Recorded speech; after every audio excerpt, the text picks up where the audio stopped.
In this video, I'm going to show you how you can get the best possible acoustic guitar sound with gear that you probably already have. What's up everyone, I'm Juan. Thank you so much for watching this video. If any of the content in this video helps you out, please make sure to hit subscribe. It would really mean the world to me. So I'm going to explain from top to bottom the steps that I usually take to get a good sounding acoustic from recording all the way to mixing. So before you even start recording, there's a couple things you want to make sure of. Number one, you want to use a microphone to record and not your guitar line. Trust me, this will make a huge difference. It is night and day. No matter how good your pickup is on your guitar, it won't be near as good sounding as a microphone. Number two is your space. You want to make sure that whatever room or closet you're recording in is as dead as possible and you're not going to get any weird noises or anything like that in the recording. And number three is tuning. This is a really big one and I almost always forget.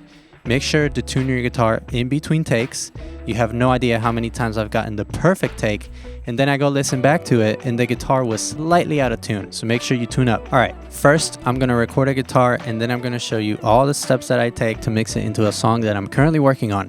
Here we go. Alright, so right now I just have one mic, a Shure SM7B, and this is just to show you guys, like, as a beginner, you can get away with recording a guitar with just one mic, dynamic or condenser. It doesn't really matter. You don't have to have like the two pencil stereo fancy mics. Those are nice, but you can get away with this and still get a really good result. So the way I like to mic my guitar with one mic, you can move it around just to hear. See how much boomier it gets right there? And how much you lose of the body there. So I like to get it somewhere near the 12th fret. I feel like that has enough body, but you can also get like the brightness from the strumming. So that's a good balance for me. I like to be a couple inches away from the mic, not super close to where you're going to be hitting it, or not too far to where it starts sounding thin. So I'm going to record the intro to a song and we'll go from there. 1, 2, intro, 2, 3, 4.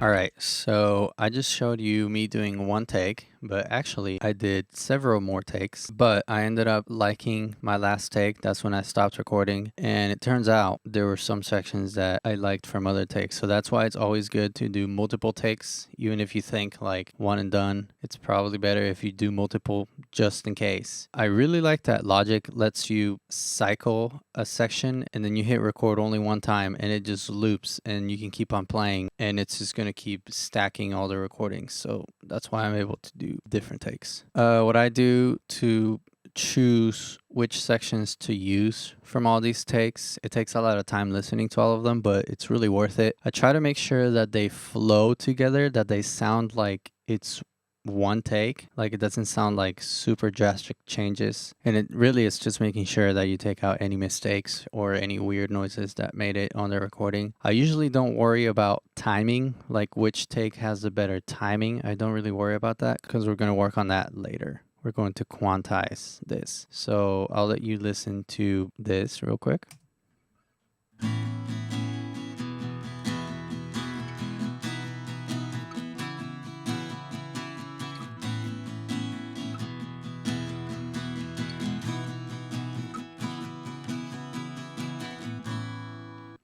So I feel like these sound pretty smooth all together. The first two you can kind of tell that they're different, but it's because of timing. So once we quantize, you're going to be able to see how it just sounds like it's one take. So I'm going to bounce in place, and this lets me have just one audio file. And I really like to cut out any space in the file that doesn't have any sound, just in case any weird noises made it through. And I also like to fade the beginning and the end of a file. Same reason. If a weird sound made it through, I don't want it. So to quantize, first you got to turn on your flex and follow. And then I'm going to put 1/16. Nope, seems to work for me. And if you double click, we go to track on this file, and here is all the transients that the computer picked up and moved them snap them to the grid. So Let's listen to what's going on.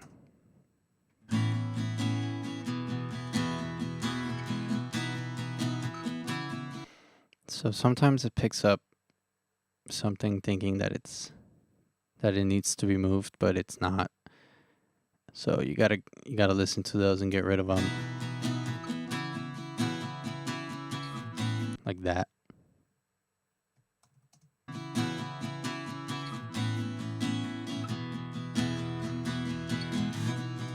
That one's really bad. Oof. Let's see. That one's pretty bad too.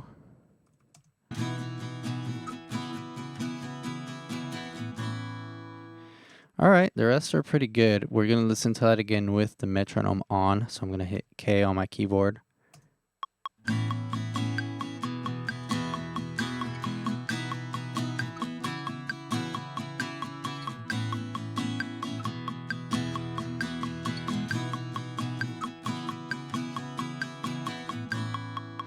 So now you can tell, because the timing is right, that it really does sound like it's just one take. I don't feel like any of these are wrong. I think the computer picked them up really well.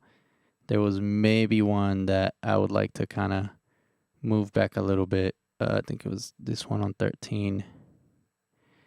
Sometimes it picks up a little too early, so you can take it off, create your own, and then snap that to the grid. So let's see.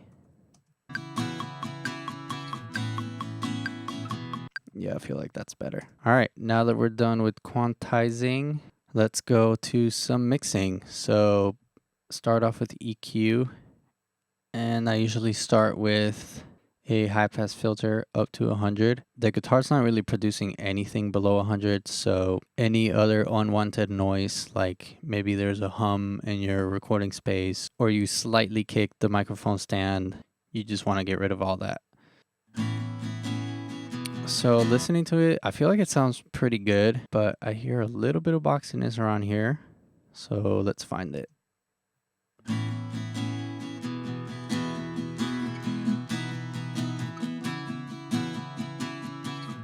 I feel like I don't like that. That's better. I do want to give it some tone back. So maybe boost a little bit there. All right, and for this specific song, I want to use the acoustic more of a percussion instrument. I want to hear more of the strumming rather than the actual playing of the chords. So I'm going to give it a big boost up on the high end.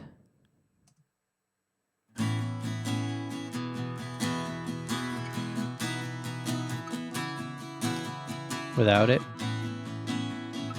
With it. All right, and now let's move on to compression. I really like the LA2A on guitars. I feel like it's pretty smooth, but at the same time, it really controls all those peaks. So right off the gate, let's see what it sounds like. I usually like to go for between -2 and -3 of reduction. So let's try to get that.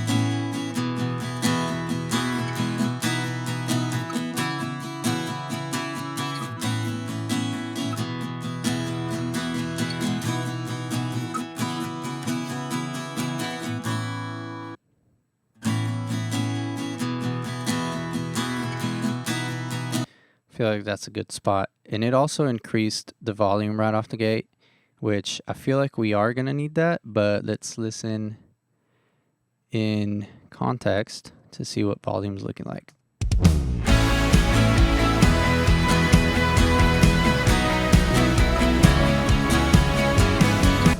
All right. And now for the secret sauce. This is how I make guitar sound pretty good and wide. So Logic has a sample delay, and right now this is a mono signal, a mono channel, and this is going to turn it into stereo. And what we're going to do is delay one of the sides and just see how much bigger this gets.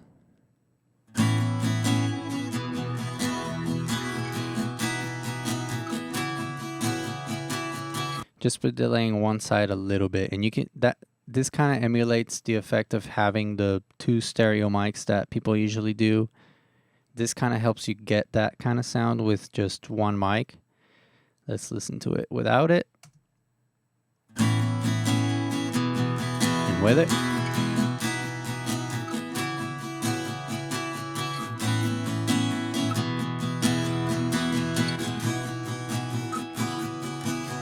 Just so much wider and better. And if we hear it in the mix,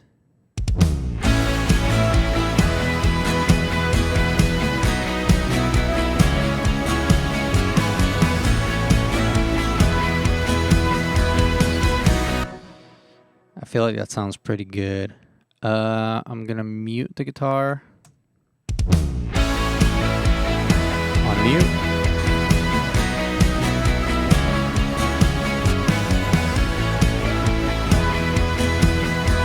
I feel like it sticks out too much. So I'm gonna cut volume back a little bit.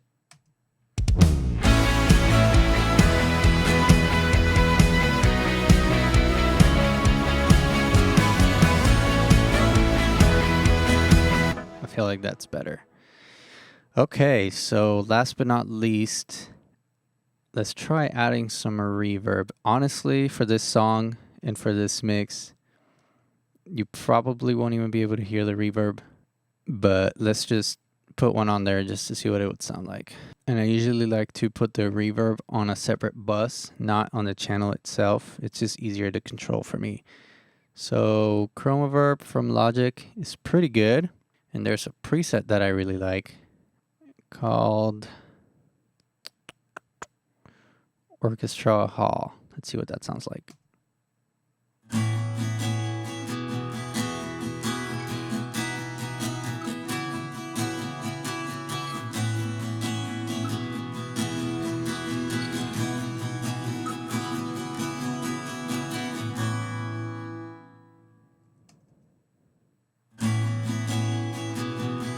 Okay, without it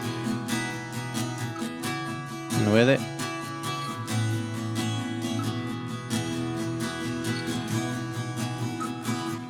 It kind of helps it just be a little bigger, but we're not going to be able to hear this in the mix, guaranteed. Let's see.